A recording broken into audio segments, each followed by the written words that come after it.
Hey, what's up YouTube? It is Matty and welcome to this video. Firstly, before we get into this, can I just say, please subscribe to my channel. I do regular Clash videos, really good content. I hope you subscribe and enjoy this video anyway. And yes, it is all the sneak peeks that are going to be released for this Christmas. I've got it in one handy little document. It's a pretty reliable source. And yeah, it's proved true so far. So we're going to take our time and go through this list section by section. But first, it's good to announce that a lot of the things that have already been mentioned in this list have come true. So you can say that you can pretty much take your word for everything that's on here is going to be the case. So some people have already announced some things, some people haven't. So yeah, here is your #1 source for everything that's come in this new update. So firstly, section 1.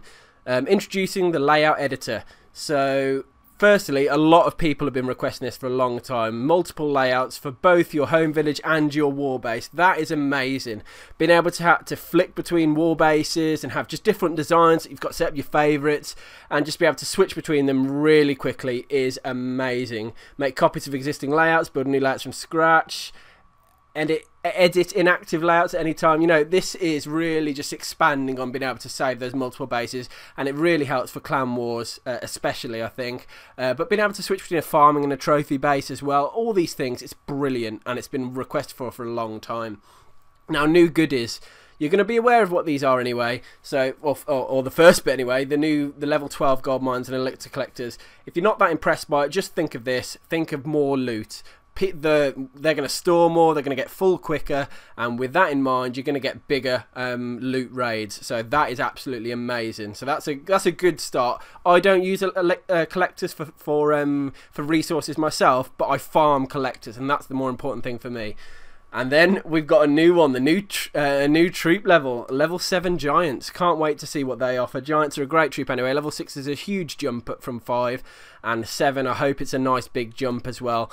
And that's really going to start used in clan wars very much. So that's going to change the game as well. Now compare your clan to others in the clan local leaderboards. It's quite an interesting new addition. Don't need to talk much about that. So other improvements. Under attack, you can now watch a live replay waiting to load your village. That's new. That's already been sort of announced there, so that's fine. You guys all probably already know about that. Hero ability icons now show remaining hit points and will start flashing when low. So many times when you're doing like a go weeby raid or something that's quite intense and a lot going on, it's hard you lose your heroes almost in the chaos of what's going on. So that's really good that you can see what their HP is, and you can set that ability off when you need to at the right time. So really impressed with that as well. That's great for me. Improved level display of troops, heroes, spells. Yep. We'll have to see how that comes out. Pending join requests are now limited to 10 per clan. Again, not an issue for my clan, but I'm sure that's going to benefit some people. So economy balancing, upgrading walls and elixirs is now only available when upgrading to level 9, upgrading to wall level 9 and higher. So that includes the level 8 going to Legos, I believe. That's interesting. I farmed all my level 8 walls and most of my level 9 before this update anyway, so it doesn't really affect me. But for those Town Hall 7s or 8s who have started to get used to using elixir and gold to upgrade, unlucky, because that is a bit of a negative for you. I think it's better moving forward. I think it's better for the people that will farm them anyway, but that's my personal opinion. Dark Elixir Drill being available early is great, I think, for Town Hall 7 and 8. Being able to get your king, because you can get your king at Town Hall 7, you can get into level 5 as well, so that's all helpful. And your second drill at level 8, I don't know what levels you're going to be able to get them up to, but I think that's a positive as well. I'm happy with that. And Dark Elixir Drill new maximum capacity means a new highest Dark Elixir available in the game for Town Hall 10s and that sort of thing. So that's great as well. So I'm quite happy with that economy balancing, pretty good. And now combat balancing. So you've already seen the arch towers can shoot twice as fast, but they're twice as weak. It's just better for coping with infantry, not so much loons, because and giants and golems and stuff like that, because they've got a higher HP, so it really makes no difference. But infantry, because their bullets are weaker but they're quicker, it will take infantry down quicker. So it's going to affect Barch and Goblin raids, that sort of thing.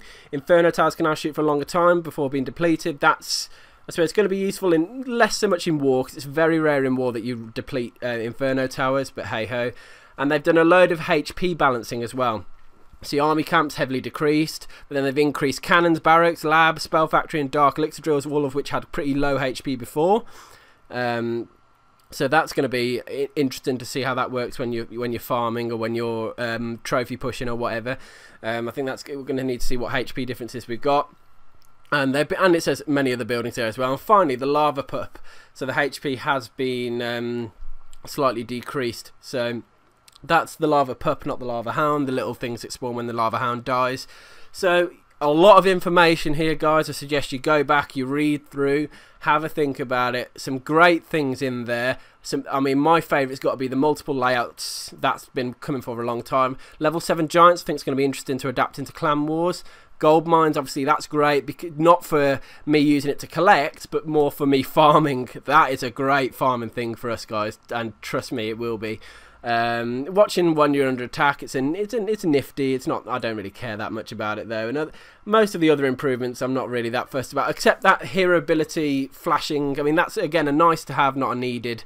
So yeah, a couple of good things. A lot of yeah, pretty good things as well. So all in all, really happy with this update. I know that a lot of you guys haven't going to have seen a lot of this information yet, so. Yeah, here it all is in a nice format for you. So yeah, as I said before, comment on this, let me know your thoughts, and yes, please subscribe to my channel if you haven't already. Peace.